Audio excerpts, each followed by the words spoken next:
Bonjour, Marie-Pierre Bresson, je suis adjointe au maire de Lille, déléguée à la culture. D'abord, il représente un très bel endroit et puis pour moi, il réfère à des souvenirs d'enfance, mais pas mon enfance à moi, mais celle de mes enfants. Donc en fait, c'est une sorte de nostalgie comme ça qui est transmissible, on va dire.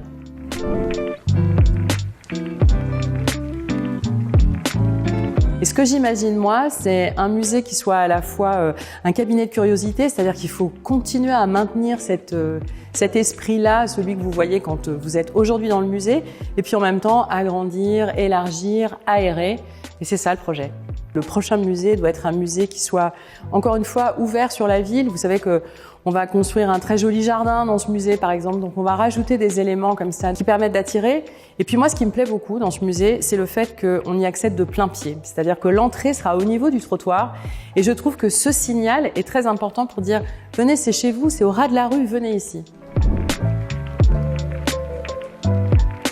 J'en ai plein en fait. Moi, ce dont je me rappelle, donc encore une fois avec des enfants petits, c'est la gourmandise en fait. Cette espèce d'endroit où on va découvrir des choses nouvelles, où on a un peu peur parce qu'on se retrouve devant la vitrine des migales, où finalement on se dit oula, les blattes c'est quand même des grosses bêtes. Et puis finalement, à côté des grands animaux, il y a aussi cette espèce d'émerveillement. Et donc c'est ça, c'est le passage entre le tout petit et le très grand.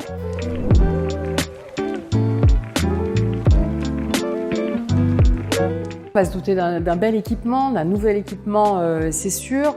Une attractivité aussi pour le quartier. La ville se lançait dans un grand programme qui s'appelle la culture durable partagée, avec un double objectif, c'est-à-dire de considérer le monde dans lequel nous sommes et que la culture apporte sa part à la lutte contre le dérèglement climatique, bien sûr, mais aussi à l'inclusion, c'est-à-dire qu'on ne peut pas faire l'un sans l'autre. Et donc ce musée va participer de ça, c'est-à-dire qu'on doit absolument travailler sur la culture scientifique et technique. Et le faire avec un musée, avec un outil aussi intelligent, aussi fin et aussi beau que celui que sera le prochain musée, ça me paraît quelque chose de très important. Et puis l'autre élément, bien sûr, c'est l'accessibilité, rendre la culture accessible. Par exemple, on va travailler aux deux endroits qui sont importants, qui sont les tout petits, mais aussi pour les jeunes adultes, avec un discours scientifique et technique et en même temps un parcours qui soit aussi assez ludique.